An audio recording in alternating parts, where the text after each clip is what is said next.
What we are going to read for today's passage is Genesis chapter 21.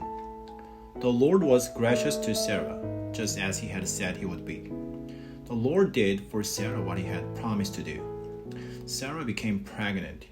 She had a son by Abraham when he was old. The child was born at the exact time God had promised.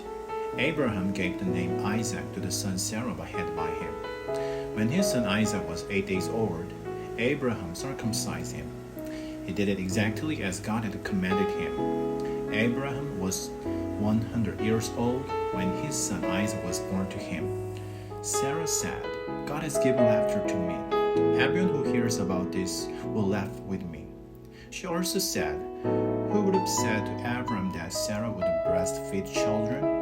But I had a son by him when he is old." Isaac grew. The time came for his mother to stop breastfeeding him. On that day, Abraham prepared a big celebration. But Sarah saw Ishmael making fun of Isaac. Ishmael was the son Hagar had by Abraham. Hagar was Sarah's Egyptian slave.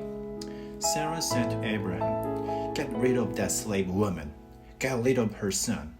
That woman's son will never have a share of the family's property. All of it belongs to my son Isaac."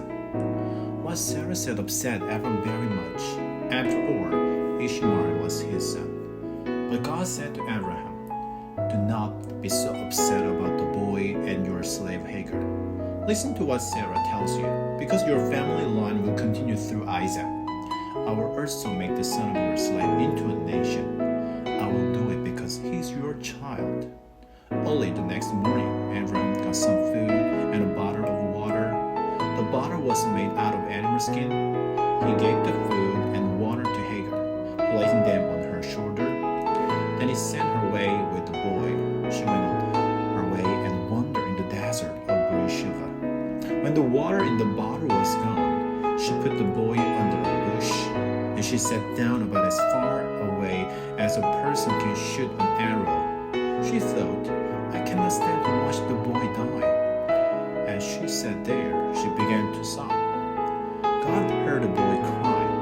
Then the angel of God called out to Hagar from heaven. He said to her, "What is the matter, Hagar?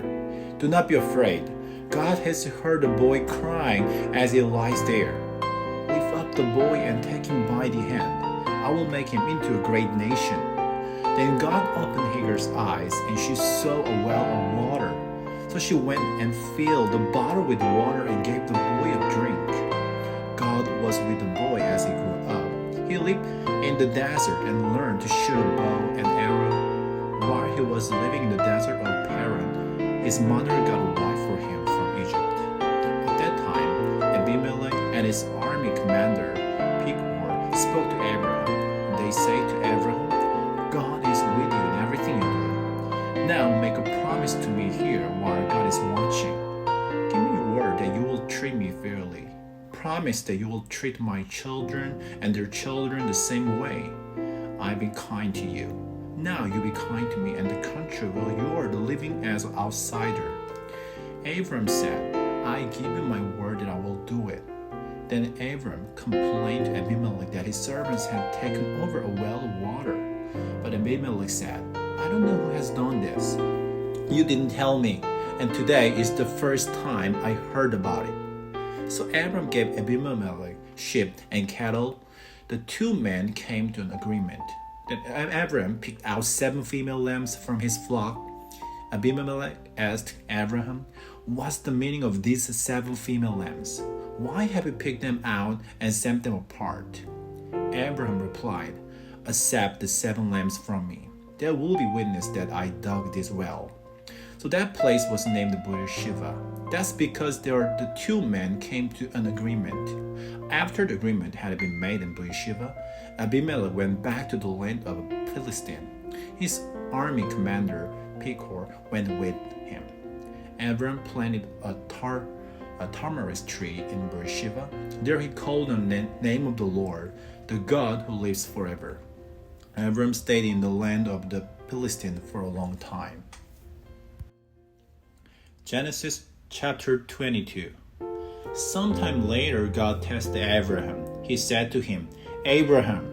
Here I am, Abram replied. Then God said, Take your son, your only son. He's the one you love. Take Isaac. Go to the place called Moriah. Give your son to me there as a burnt offering. Sacrifice him on the mountain I will show you. Early the next morning, Abram got up and loaded his donkey. He took 2 of his servants and his son Isaac with him. He cut enough wood for the burnt offering. Then he started out for the place God had shown him. On the 3rd day, Abram saw the place a long way off. He said to his servant, Stay here with the donkey. I and the boy will go over there and worship. Then we will come back to you.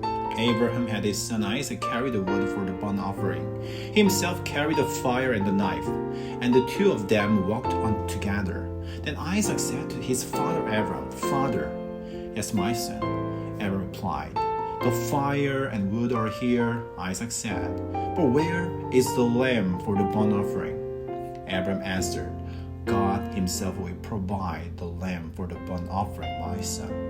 And the 2 of them walked on together. They reached the place God had shown Abraham. There Abraham built an altar. He arranged the wood on it. He tied up his son Isaac. Abraham placed him on the altar on top of the wood. Then he reached out his hand. He picked up the knife to kill his son. But the angel of the Lord called out to him from heaven. He said, Abraham, Abraham. Here I am, Abraham replied.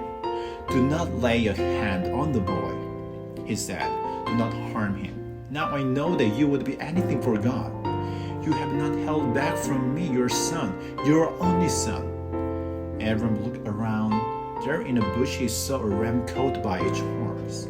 He went over and took the ram.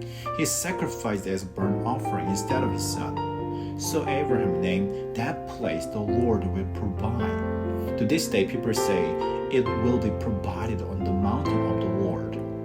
The angel of the Lord called out to Abram from heaven a 2nd time. He said, I am giving you my word that will bless you. I will bless you because of what you have done, announces the Lord. You have not held back your son, your only son. So I will certainly bless you. I will make the children born into your family as many as the stars in the sky. I will make them as many as the grains of the sand on the seashore. They will take over the cities of their enemies. All nations on earth will be blessed because of your children. All these things will happen because you have obeyed me. Then Abram returned to his servants.